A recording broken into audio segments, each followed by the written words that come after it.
Hello दोस्तों। मैं आज आप लोगों के लिए बहुत ही अच्छी स्टोरी लेकर आई हूँ। आपको ये स्टोरी बहुत ही अच्छी लगेगी और स्टोरी से कुछ नया सीखने के लिए मिलेगा। तो चलिए शुरू करते हैं। स्टोरी का नाम है संघर्ष से सफलता तक। नीना की हिम्मत और आत्मनिर्भरता की कहानी सुबह की हलचल पूरे घर में महसूस की जा सकती थी। अम्माओं की कड़क आवाज गूंज रही थी। रामू, बैठक की सफाई हुई या नहीं? चाय का पानी चढ़ाया कि नहीं? नीना की नींद अचानक खुल गई। उसने देखा कि अम्मा पूरे घर में घूम घूम कर नौकरों को हिदायतें दे रही थी। हर कोई भाग दौड़ में था क्योंकि आज जया दीदी अपने पूरे परिवार के साथ आ रही थी। जया दीदी बड़ी बेटी थी और उनकी शादी बहुत ऊंचे खानदान में हुई थी। अम्मा चाहती थी कि स्वागत में कोई कमी न रह जाए। इसी बीच बाबूजी की आवाज आई, बैठक की चादर बदली कि नहीं? सब कुछ एकदम साफ सुथरा होना चाहिए। बेचारे कभी कभी ही तो आ पाते हैं। तभी अम्मा की नजर नीना पर पड़ी। अरे नीना, तू अब तक ऐसे ही बैठी है और ये मुन्नू कितना गंदा लग रहा है। जया दीदी आएंगी तो क्या सोचेंगी? जल्दी से नहा धोकर अच्छे कपड़े पहन और मुन्नू को भी तैयार कर। नीना को अम्मा की ये बातें सुनकर बुरा लगा। एक टीस सी उठी मन में। ये पहली बार नहीं था जब वह इस तरह उपेक्षित महसूस कर रही थी। जब उसकी शादी हुई थी और पहली बार वह मायके आई थी, तब उसे कितना मान सम्मान मिला था। हर कोई उसके आगे पीछे घूमता था, मगर यह खुशी कुछ ही दिनों की मेहमान थी। नीना की शादी एक अच्छे परिवार में हुई थी, मगर किस्मत को कुछ और ही मंजूर था। शादी के कुछ ही समय बाद उसके ससुराल वालों को उसकी सफेद दाग की बीमारी के बारे में पता चल गया। कुछ समय तक उन्होंने उसे सहा, फिर एक बहाने से उसे मायके छोड़ गए। उसके बाद से सब बदल गया। जिस घर में वह पली बड़ी थी, वही घर उसके लिए बोझ बन गया। बाबूजी, जो कभी उसकी हर छोटी बड़ी जरूरत का ध्यान रखते थे, अब उसकी दवाइयों का खर्च उठाना भी भारी समझने लगे। अम्मा, जो कभी उसकी चिंता में दिन रात लगी रहती थी, अब यह सोचकर शर्मिंदा होने लगी कि पड़ोसी क्या कहेंगे। बेटी तो ससुराल छोड़कर मायके में ही बस गई। भाई बहन भी अब पहले जैसे नहीं रहे। उनका हर शब्द एक ताना बन चुका था। नीना ने खुद को संभाला। वह पढ़ी लिखी थी और उसने नौकरी करना शुरू कर दिया।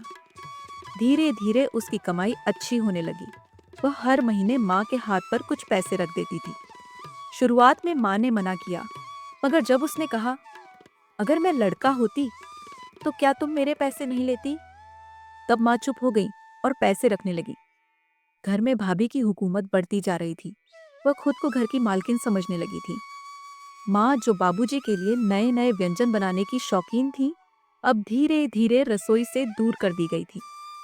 नीना हर दिन अपमान सहती, मगर चुपचाप सहन कर लेती थी। उसे समझ आ गया था कि यह घर अब उसके लिए नहीं था। एक दिन ऐसा आया जब सब्र टूट गया। भाभी ने उसके सामने फिर से ताने कसे। भाई ने उसे बोझ कह दिया और अम्मा बाबूजी ने चुपचाप सब सुन लिया। उस दिन नीना ने फैसला कर लिया, अब वह इस घर में नहीं रहेगी। अगली सुबह उसने अपना सामान पैक किया। पास के शहर में उसने एक घर किराए पर लिया था। आज उसे अपनी नई जिंदगी शुरू करनी थी। जब वह घर से निकलने लगी तो अम्मा बाबूजी उसे रोकने आए। शायद उनके दिल में कहीं ना कहीं बेटी के लिए प्यार अभी भी बाकी था। बाबूजी ने कहा, बेटा, ये घर तेरा ही है। मगर नीना मुस्कुरा दी। नहीं बाबूजी, यह घर मेरा कभी था ही नहीं और अब मुझे मेरी नई दुनिया बसानी है। उसने माँ बाबूजी के पैर छुए, मुन्नू का हाथ पकड़ा और गेट से बाहर निकल गई। नीना ने एक अच्छी नौकरी कर ली और अपने बेटे को भी अच्छे स्कूल में दाखिला दिला दिया। वह आत्मनिर्भर बन चुकी थी। अब वह किसी पर निर्भर नहीं थी। कुछ दिनों बाद उसे पता चला कि उसकी भाभी माँ बाबूजी को बहुत परेशान कर रही थी। अब वे तकलीफ में थे। उस दिन नीना ने बिना एक पल गंवाए फैसला लिया। वह मायके गई और माँ बाबूजी को अपने साथ ले आई।